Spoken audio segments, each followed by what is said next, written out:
Dobrodošli u Vijesti iz kulture, poštovani gledatelji. Evo koji su događaji obilježili dan. U Varaždinu počeo 15. Špancir fest. U 10 dana oko 150 glazbeno-scenskih događaja. Opatija u znaku 8. Liburnikona, festivala znanstvene fantastike. Počasna gošća američka književnica Jacqueline Carey.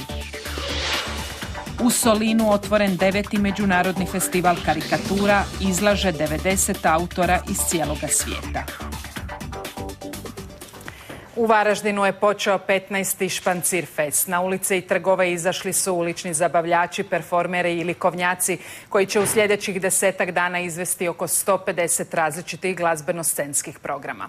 O popularnosti festivala suvišno govoriti. Organizatori očekuju 100.000 posjetitelja. Jedna od najvećih atrakcija je tradicionalno uska ulica. U njoj će se predstaviti 20 umjetnika koji se bave produkt dizajnom, slikarstvom i drugim vidovima umjetnosti. Mi smo sekcija za oblikovanje lutaka i igračaka pri Ulupuhu. To je izložba koja putuje već cirka 3 godine.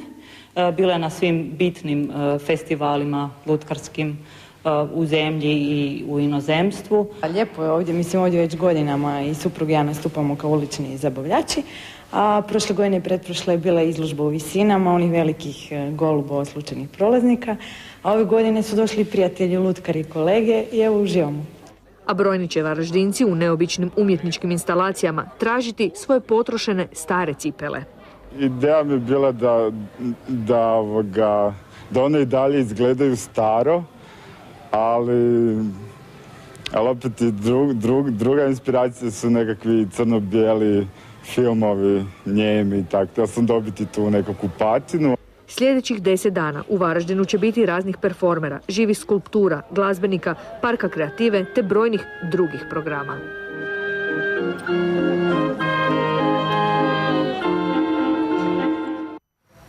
Opatija je u znaku 8. festivala znanstvene fantastike Liburnikon. Iako traje samo 2 dana, publiku čeka zgusnut program od zanimljivih predavanja, filmskih projekcija, performansa do koncerata.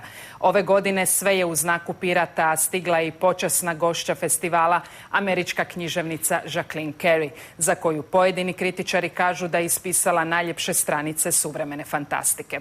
Evo što je rekla našem Ranku Stojancu. Ne možemo bez bijega od stvarnosti, tamo nam je puno ugodnije, tamo nam nitko ništa ne može. Amerikanka Jacqueline Carey kaže, dosađivala se dok je slušala predavanja na studiju književnosti i polako počela od svoje mašte raditi zabilješke.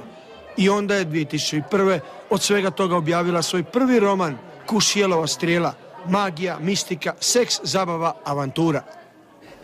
To su povijesne fantazije u izmišljenoj srednjovjekovnoj zemlji poput Provance, o ženi, kurtizani, špijunki. I odmah je osvojila svijet sa svojom Fedrom, glavnom junakinjom, izabranicom Kušijela, Anđela boli i pokajanja.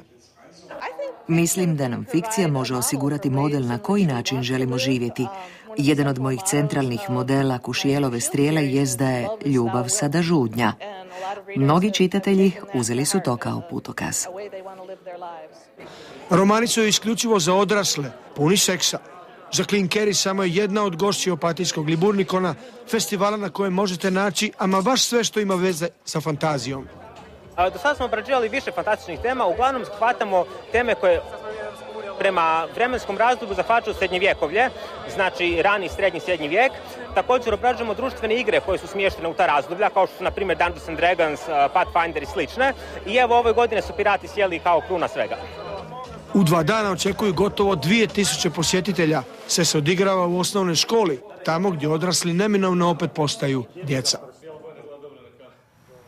U Solinu je otvoren 9. međunarodni festival karikature. Premda Hrvatska ne oskudjeva takvim festivalima, ovaj solinski uspio se gostovanjem poznatih autora upisati na međunarodnu kartu sličnih festivala. Izložene radove potpisuje 90 svjetskih autora, a u Solin je po nagradu došao jedan od najvećih karikaturista današnjice, Jacek Frackijević. Grand Prix odlazi u Poljsku, u ruke majstora koji je na svjetskim festivalima karikature do sada osvojio 107 nagrada. Ja sam vrlo sretan što dobil u Hrvatsko nagradu. Solinski festival to je jedan z najboljih u Europu. I to tako, ja dumam, tako mislim.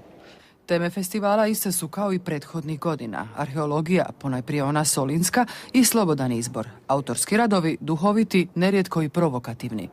Moj cilj kao organizator ovog festivala je bio da promoviram grad Solin koji je ovoga puta postao nešto bitno i postao je brend svjetski što se tiče samih festivala karikature sa svojom temom koja je malo neobična.